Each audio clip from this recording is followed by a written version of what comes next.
Yo, mi intervención, quiero hacerla breve, lógicamente. Lo que hay que escuchar cuanto antes es a los técnicos y a los que saben de esta materia.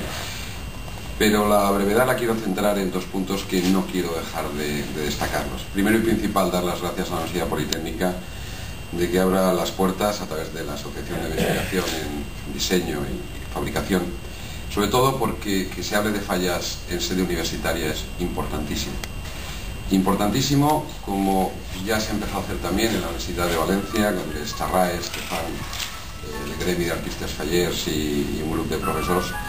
Creo sinceramente que es importante porque nadie ha negado hasta la fecha la importancia que tienen las fallas en muchos de los ámbitos que afectan en el día a día el devenir de una ciudad o de una sociedad, económico, cultural, social, festivo.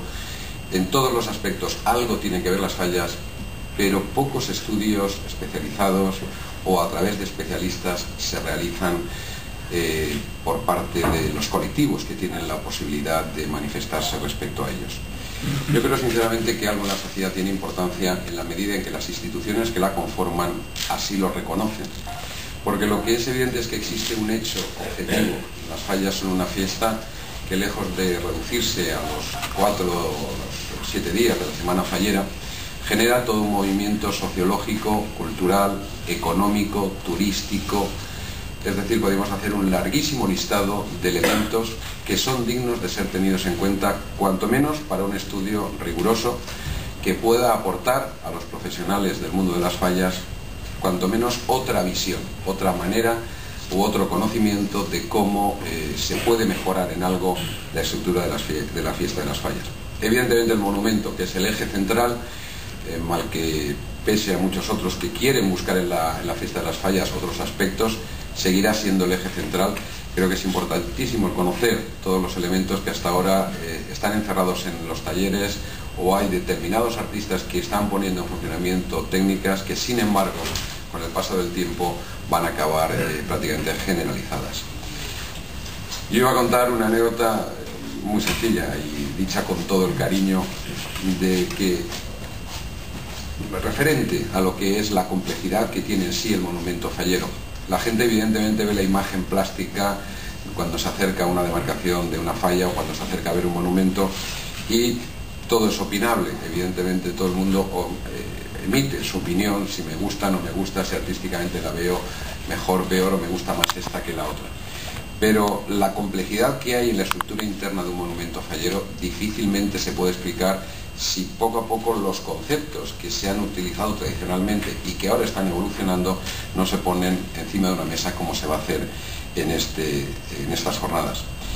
Se cuenta una anécdota de un monumento fallero que plantó, y todos los que hay aquí, la inmensa mayoría son del mundo fallero y saben de sobra a quién voy a hacer referencia. Un monumento fallero que plantó Pepet, José Pascual Ibáñez Pepet, en la Plaza de la Merced. Y una persona que había sido invitada por esa comisión a verla plantar y estar 2 o 3 días de fallas, un arquitecto de Madrid. El hombre no hacía más que pegar vueltas esa noche al monumento, porque todos recordaréis, todos lo sabemos, pues Pepe era un muy gran aficionado a los equilibrios, a realmente pues, hacer un barroquismo en la composición, que además le llevaba muchas veces a asumir unos riesgos tremendos, ¿no?, en la confección del monumento fallero. Bueno, pues el pobre arquitecto se pasó como un buen rato después de la cena, en la cena plantada, dándole vueltas, tratando de buscar qué elementos de apoyo existían para que la línea de equilibrio pudiera quedar fuera de la base y que aquello no se cayera. Y dándole vueltas, pues al final digo, ¿puedo hablar con el artista fallero? Que pues no hay problema, todos conocemos a Pepe. Se acercó el hombre, diga usted, oigan, vamos a ver, yo es que soy arquitecto, esto será son no res, a sol fuster, a sol gaviró, usted lo tira para casi, después hay el apoyo de... Bueno, sabéis a quién me refiero, y con esa sonrisa que la tenéis todos.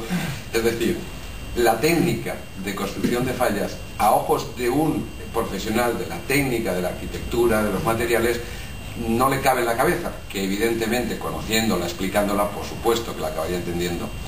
Pero lo que tenemos que darnos cuenta, y es quizás el sentido de la anécdota, que una técnica artesanal, como bien ha dicho Pepe Latorre en la introducción, que no deja de serlo, tampoco puede estar reñida con una evolución paulatina que se está produciendo por temas de costes, por temas de facilidad de trabajo, de movimiento de determinados materiales que permiten volúmenes o piezas más fáciles de trabajar, etcétera, etcétera, evitar los moldes. Bueno, pues quizás toda una serie de cuestiones que puestas encima de una mesa y analizadas, estoy seguro que esas conclusiones servirán para entre todos, primero, difundir algo que todavía sigue estando o siguen siendo muchas veces secretos de taller, y en segundo lugar, escuchar a los técnicos de la universidad, de la asociación en este caso de investigación en el diseño, que seguro pueden ser positivas para el mundo.